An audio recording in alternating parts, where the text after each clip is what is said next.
have made it, Scoop, man. Can you believe it, man? 16 teams started this wild ride 4 weeks ago, and only 2 are left standing. Man, no doubt 24/7 Crew is up here in the SLC, Salt Lake City, Utah, for a rematch of last year's NBA Finals, the Bulls versus the Jazz. Jordan against Malone. But, yo, this could be Jordan's last ride, dog. Yeah, this series has got all that drama, but you know what? 24/7 has got a whole lot more of that good stuff. The reigning NBA champ, Chicago, take on Utah once again. Can Karl Malone and the Jazz put an end to the Bulls dynasty, or will Mike and the Bulls snatch ring number 6? Deja vu all over again as we check out last year's finals between Utah and Chicago. A dig, right? I'll be giving a mad NBA love to one of Utah's finest, my man, John Stockton. And in Hoopology, I'll be checking out that slamming NBA Finals in 1993 between Chicago and Phoenix. In Soup, Utah's big dog, Antoine Carr, chefing up the food for you. D, you know it's never easy getting to the NBA Finals, and this year, man, it was no different. The Bulls, they had to dodge landmines to get up in here. Yeah, what about Utah, man? They really had to sweat things out. Yeah, they had to dodge bullets like Clint Eastwood to get out of the Wild Wild West. I ain't trying to hear, but I ain't gonna argue with you, because we got the best in the East going against the best in the West in a straight-out war. If y'all forgot, let me rewind your mind and show you how they got here. Let's start out in the West, where Utah had the best regular season record in the NBA. But in their first round series against Houston, they were pushed to the limit in a best-of-5 game battle. In the end, Karl Malone delivered the Jazz into the next round as they squeaked by Houston 3-2. In the second round, San Antonio were on Utah's plate, and the Jazz had too much speed for the Spurs to handle. Stockton on the steal. Right side of Shannon. Cross-court Russell. Underneath. Play it up and in. Jazz on the way to the Western Conference Finals. Next up was Shaq and the LA Lakers in the Western Conference Finals, and it wasn't much of a series as the Jazz took care of LA in 4 games. 7 on the shot clock. Malone. The bucket. Karl Malone, and the sweep is complete. Over in the Eastern Conference, Michael and Chicago had a good time against the New Jersey Nets in the first round. They took care of business in 3 games. In the second round, Chicago had more of a fight. But MJ and the Bulls took Charlotte out of the picture 4-1. In the Eastern Conference Finals, Indiana gave the champs a nasty 7-game ride. Miller for the win! 4/10 of a second! Mullen trying to foul. Harper shoves it back into space. Here's a 3-on-1 break. Hello! It's Michael. He stumbles and loses it. But he has it. The Pacers and the Bulls will take it to the limit. In Game 7 in Chicago, it was do or die for both teams, and early on, the Pacers had the advantage. Man, Indiana was shooting the lights out. And Indiana hasn't missed from the field. The Bulls kept it close by squeezing the Pacers and juicing their offense. Here's a 2-on-1 break. Michael to Pippen the track. It's Kerr. His 3 is there. Jordan splits the defense and ties the game. Chicago was owning the boards and worked hard for every point. Bulls had the lead, and Larry Bird wasn't psyched to see Tony Kukoc go on a nasty scoring binge from the outside. Kukoc, 3 in a row, and that was a 3. Kukoc feeling it, and right, his second consecutive 3. Here is Jordan. To Kukoc, who's been on fire, and stays that way. Indiana was right on Chicago's tail, so MJ had to crank it up a notch. Jordan to the hoop. And he'll come to the foul line after an explosion to the basket. Indiana just wouldn't go away down the stretch. The Bulls had to dig deep. Pippen. Chicago leads it. 5 on the shot clock. Michael dumps it off to an open Longley. And the Bulls have a little bit of breathing room. Still no quit in the Pacers, but this time around the Bulls had a final answer. Pippen driving. Throws up a little hook. It bounces home plus a foul. And on to the final. For the 6th time in 8 years go the Chicago Bulls.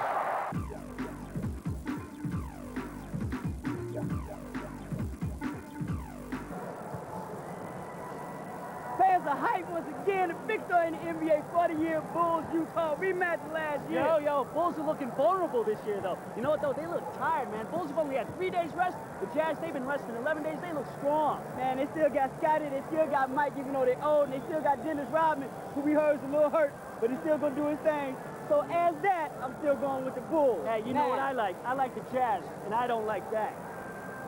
So in Game 1, Dennis Rodman had a bad thumb from all those physical battles against Indiana. But the mailman couldn't deliver against any defender. He missed 16 of 25 shots. He could be thankful that in the first half, Utah's defense stepped it up. And on offense, the Jazz show why their speed can kill. Jordan tried to keep the game close. Listen to this crowd at the Delta Center. Jordan quiets it just a bit. The chant is beat the Bulls, beat the Bulls. But first, you have to stop Michael Jordan. And Utah couldn't stop him in the first half. He had 20 points, but the Bulls could not stop Stockton, and that's why the Jazz had the lead. Stockton fires, and it's again. Big first half. The Bulls were down by 5 at the half as Jordan carried too much of the load.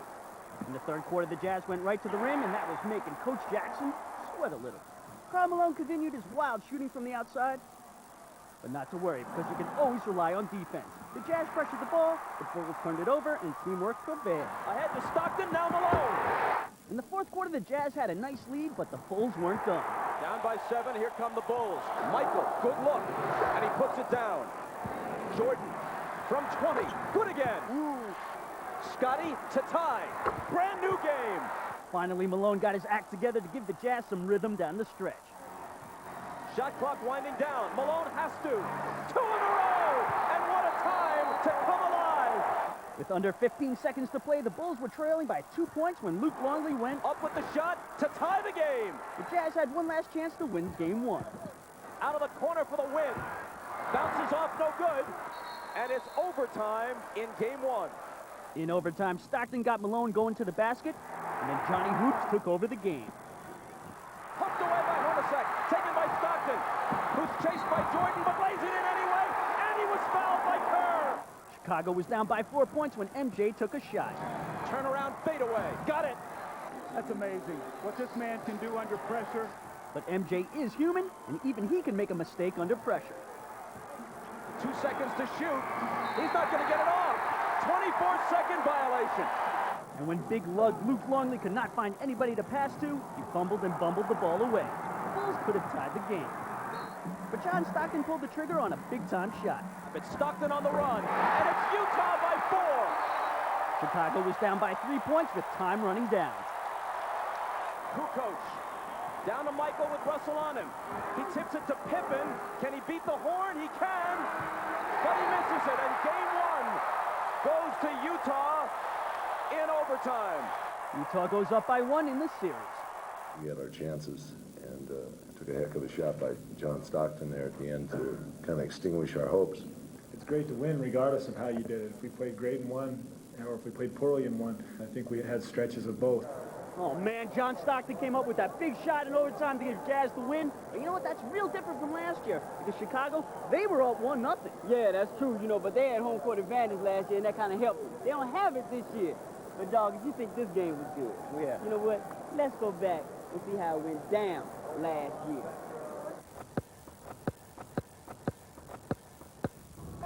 The 1998 finals are going to be stacked and packed with action. Some kind of sequel that looks tasty because last year the Bulls and Jazz really locked heads in one of those classic NBA finals.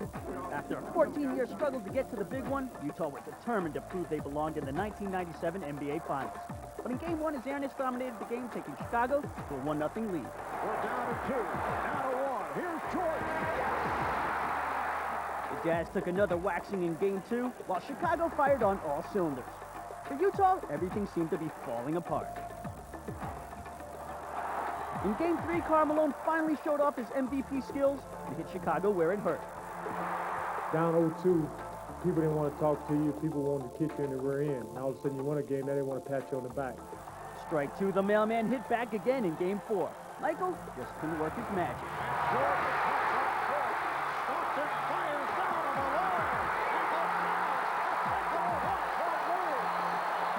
It's going to be games where I can't live up to the fantasy or the hype that people have built Michael Jordan to be. The Game 5 hype was all about Mike, who was hit by the flu, but nothing was going to stop this b-ball god from seizing a win. A heroic performance by Michael Jordan. Looks like he's a boxer just hanging on. There's Jordan. Yes! Michael Jordan. A courageous, classic performance by the flu-ridden Michael Jordan. Somehow I found the energy to stay strong. I wanted it really bad. The Bulls returned home to Chicago for Game 6, where all eyes were on Jordan. Game tied at 86. Here's Jordan. Did not have the shot.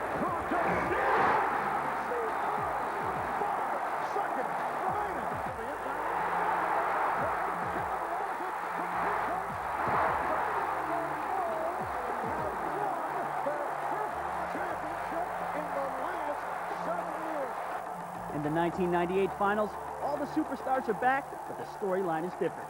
This year, Utah have home court advantage and the experience of having faced Chicago in an NBA final. Chicago are being labeled the underdogs and may be in danger of losing their edge.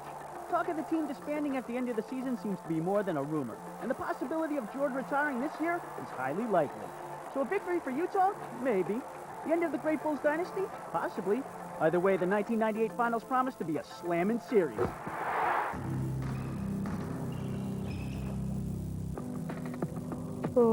Wake up. I know you're bored watching Utah's point guard John Stockton run the show. But if I were you, I wouldn't sleep on Stockton's game. 15-footer. He got it. Stockton. Never do that. That's a big mistake. Stockton with the steal. See Stock, he'll slay you. Cut you down the side. Send you to bed with game-winning jumpers, game-winning steals, Stockton steals. game-winning assists. In other words, tuck you in, kiss your goodnight. For 14 years, he's been dropping dimes on his man, Karl Malone. He sees plays develop in his head that aren't there. Then boom! He makes him happy. He's the NBA's all-time leader in assists and steals. He keeps it real rocking the old school 1970 shorts. The 1980s haircut. Old school! He keeps the white man can't jump myth alive.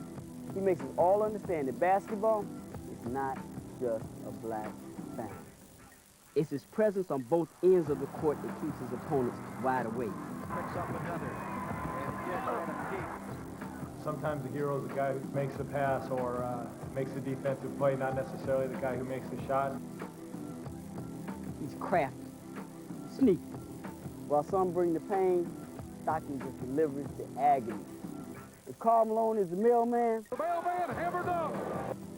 I call John Stockton Mr. FedEx, delivering the world on time. Stockton hits the three. It's over.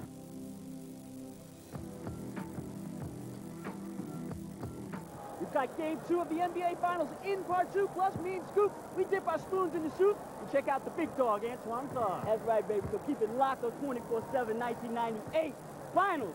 We'll see you after the break. Crack!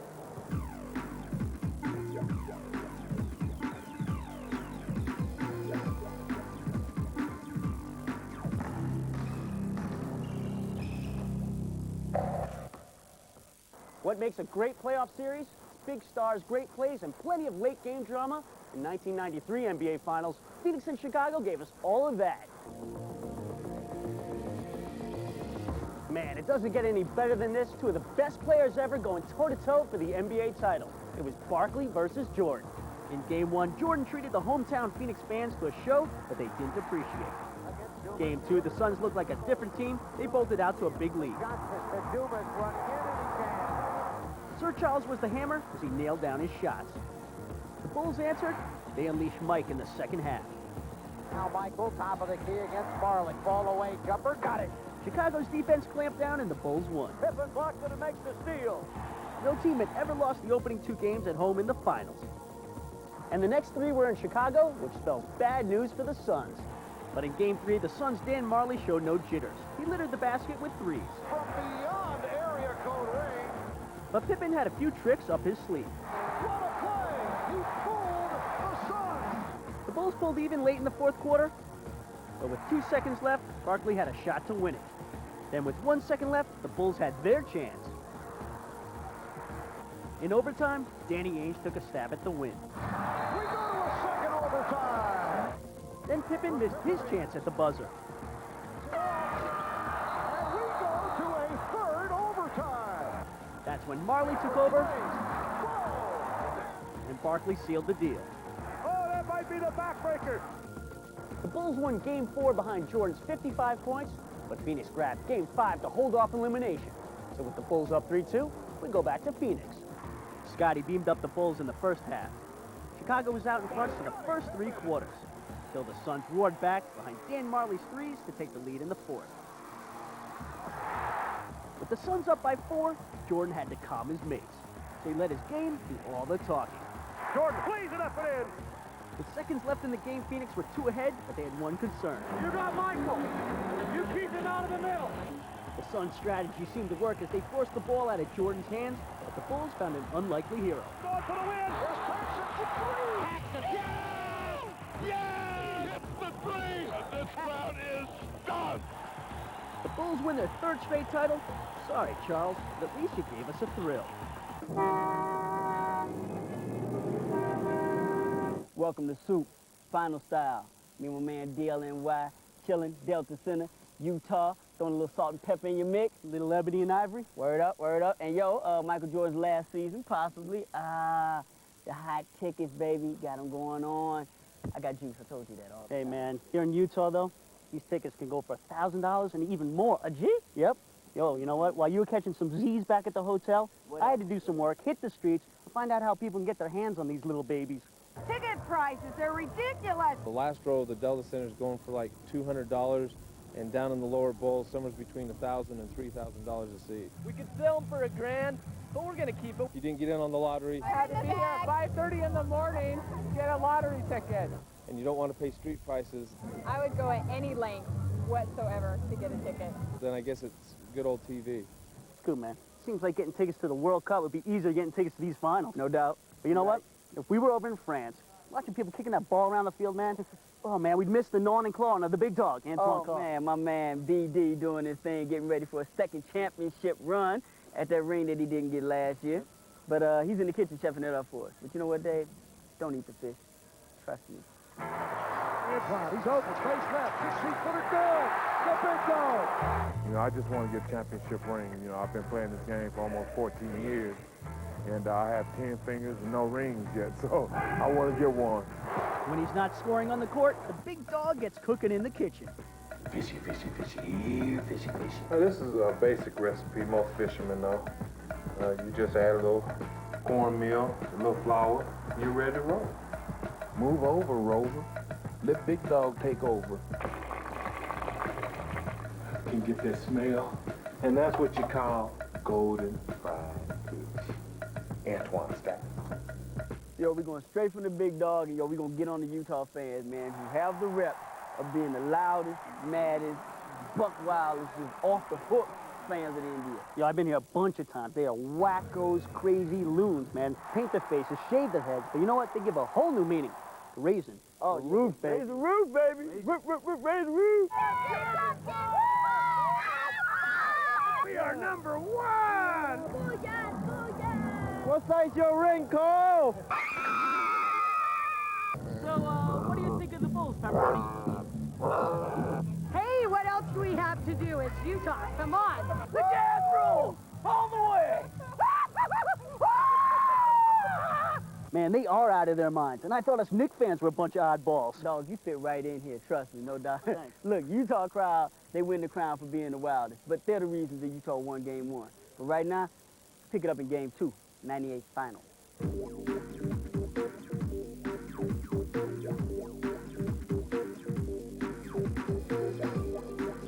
Those wacky Utah fans came out in droves to see if the hero from Game 1 could knock off his airness in Game 2. After that loss on Wednesday, everyone was calling Jordan and the Bulls old, but he told the Jazz who was boss in the first quarter. MJ was smoking. Rodman to Pippen, outside to Harper. Now Michael baseline. And he starts the same way he began Game 1, on fire. And Scottie Pippen added his 2 cents. Pippen slices through the defense and slams it. Along with Scottie and Mike, Tony Kukoc did all the scoring for the Bulls in the first quarter. Kukoc spins on Russell and hits the little left-hand hook. Karl Malone was looking to redeem himself after his Game 1 horror show. Malone tries another jumper, and this one is there. The Bulls led by 3 going into the second quarter. It was Pipster the hipster who got Chicago rolling again. Pippen draws 2 defenders. He finds Longley. Chicago comes down and scores, it's a 6-point game. And they do come down and score on Michael's great assist to Longley. Stockton continued to burn the Bulls D. This time, Greg Ostertag drew the Jazz to within 4 at the half. In the third quarter, the Bulls extended their lead with MJ smooth grooves to the basket. He's always in the right place.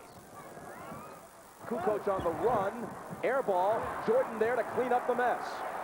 Pippen looking for Michael, trying to post up on Hornacek, spins around him. 2 Jazz defenders surrounded him, and they take the ball away. Hornacek throws it right to Rodman, and Jordan is all alone, and he saunters out. The Jazz were down by 8 points when they went on an 11-0 run. Stockton bumps off Pippen, finds Russell for 3. And Kerr is stripped by Stockton. Here's Keefe ahead of the field. Blew the layup. Malone is there. Hornacek for 3. It works out better for Utah. Harper's open. Stockton takes it, pushing it up the floor, all the way to the hoop. Utah has the lead. And Utah kept the lead going into the fourth. Isley to Carr. Head fake on Wennington, then the pass inside for Keefe, who bats it to Isley for a 3. But Isley and the Jazz went cold to start the fourth quarter. Luckily for them, so did the Bulls. Neither team scored a basket for over 4 minutes until Dennis Rodman took a rare shot. Rodman shoots from the head of the key and connects.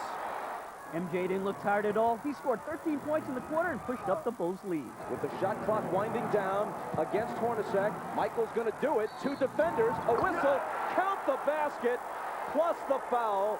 Michael into the lane, left hand, got it. The Jazz were still down when Brian Russell and his buddies made a comeback. Utah can tie it. It's Stockton. Hornacek for 3. Utah has the lead. Kerr, pull up 3.